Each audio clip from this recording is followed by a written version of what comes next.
Carissimi tutti, Sawa Bona, le docteur Rando depuis le château de Monteriggioni, pour le meilleur et pour le pire, jusqu'à ce que la mort nous sépare. Vous connaissez sans aucun doute tous, ou presque, cette phrase fatidique. Beaucoup d'entre vous l'ont probablement déjà prononcée et y croient encore.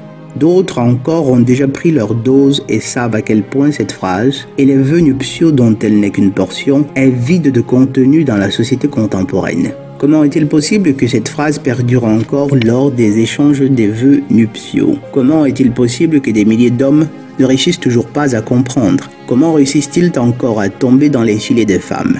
Ils continuent à croire et à espérer que cette femme qui se tient devant eux les aime vraiment et qu'elle restera à leur côté pour le meilleur et pour le pire. Pendant la période des fiançailles, ils ont pu voir une avant-première de la misère qui les attendait, mais ils ont quand même couru le risque.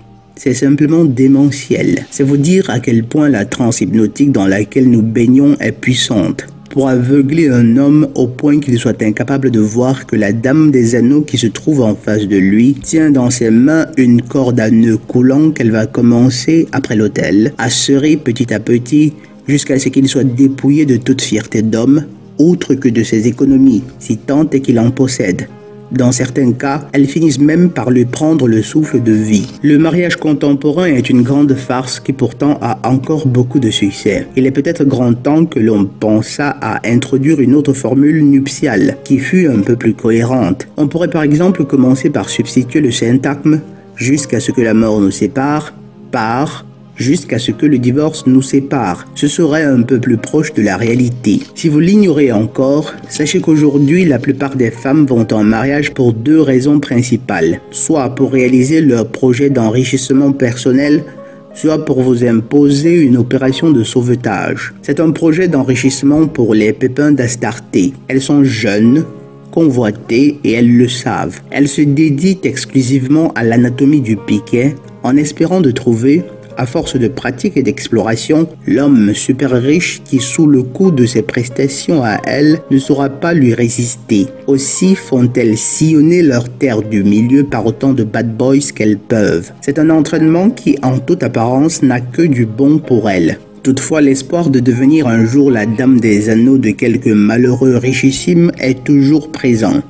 Dans l'attente, elle se prépare. L'horloge biologique est encore muette, donc elle sait qu'elle a du temps. Quand le prince charmant se présentera, elle devra être prête. Le mariage est par contre une opération de sauvetage pour celles qui ont heurté le mur ou qui sont sur le point de le faire. L'horloge biologique a commencé à sonner, car les premiers signes de vieillesse se sont présentés. Toutefois, elles vivent encore dans l'illusion de la perpétuité de leur charme de jadis. Elles sont encore convaincues qu'elles ne sont pas si moches que ça, qu'elles ne sont pas si vieilles que ça. Malheureusement, ou fort heureusement pour elles, il y a presque toujours un mangina pour les conforter dans cette illusion. Mais le mangina, très souvent, n'est qu'un pauvre idiot qui n'a pas un sou vaillant. Inutile pour elle de s'en contenter, ou à la limite, proportionnellement à l'intensité de son désespoir, elle pourrait s'en contenter en attendant de trouver mieux. Un bétanier qui se jette à ses pieds à la moindre contrariété de madame, c'est toujours très apprécié.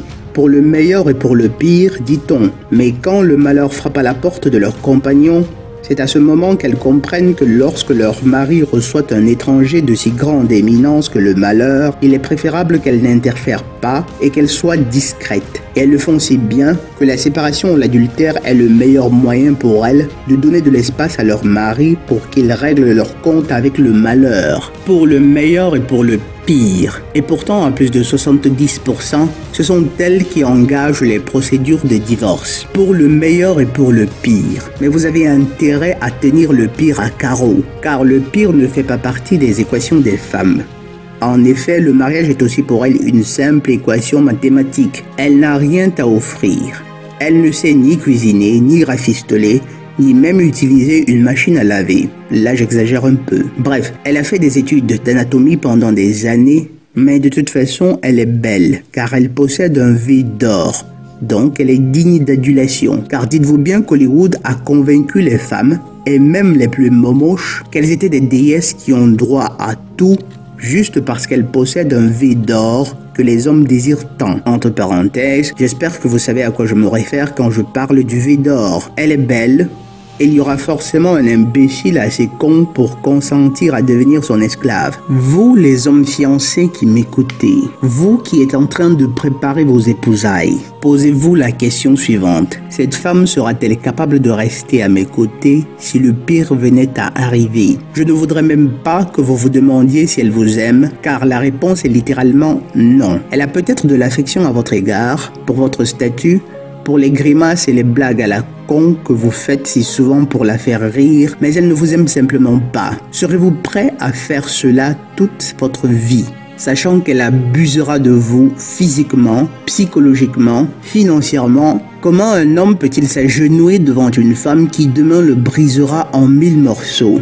Le fait est que ces hommes continuent à avoir la foi. Mes chers amis, c'est une grossière erreur que de mettre votre foi dans une femme. Votre foi appartient à votre Dieu ou à votre idéal. Votre foi et votre loyauté appartiennent à la mission cosmique que vous avez accepté d'accomplir en vous incarnant sur cette planète et au statut d'être mâle que vous avez mérité. L'émotion qu'elles éprouvent lorsque vous vous ridiculisez ainsi en vous agenouillant devant elles n'a rien à voir avec le sentiment qu'elles éprouvent pour vous. C'est la même sensation qu'elles éprouvent chaque fois qu'elles passent devant la vitrine du bijoutier, sauf qu'à cet instant-là où vous vous abaissez, ce sentiment est décuplé parce que c'est presque comme si à la place d'un simple bijou ou d'un manteau de vison, on lui offrait la boutique entière. Un esclave assez con et aveugle s'offre à elle délibérément.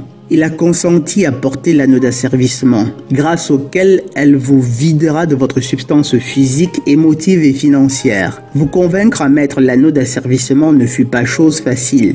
Elle a dû vous donner, et ce à chaque fois que vous le demandiez, des orgasmes qui n'ont fait qu'asseoir votre dépendance et brouiller votre jugement. Et vous voilà aujourd'hui en train d'espérer que lorsqu'elle dit pour le meilleur et pour le pire, qu'elle le pense vraiment. Tout faux. Vous venez de vous tirer une balle dans le pied. Maintenant que vous soyez dans les parages ou pas, vous produirez du fric pour elle. Mort ou vivant, vous devrez être une source de pognon pour elle. C'est pour cela qu'elles sont si, lorsque dans un élan de romantisme, d'imbécilité je dirais, vous vous agenouillez à leurs pieds pour leur demander « Veux-tu m'épouser ?» En fait, le geste même en dit long sur le sort qui vous attend. Réveillez-vous les gars. Réveillez-vous, prenez la pilule rouge et devenez MGTOW. Consultez les statistiques. Observez les femmes, ouvrez les yeux et comprenez que le mariage est devenu aujourd'hui une farce bête et ridicule qui désacralise complètement la pureté et la magnificence de ce qu'était l'union sacrée du masculin et du féminin. Et tant que nous serons ces hommes faibles et incapables de stigmatiser les femmes pour leur perfidie, et plus important encore de résister à leur charme, et aux manipulations sadiques qu'elles en font au service du Lucy Boy et aux grandes dames de l'humanité, nous ne réussirons pas à rétablir l'ordre des choses tel qu'établi par Mère Nature, le Créateur ou celui en qui vous croyez. Enlevez de vos esprits l'illusion que vous puissiez être l'exception. Enlevez de votre esprit l'idée que lorsqu'elles disent pour le meilleur et pour le pire, qu'elles le pensent vraiment. Ce n'est simplement pas le cas. Fin de mon exposé. Voilà, c'est tout pour aujourd'hui.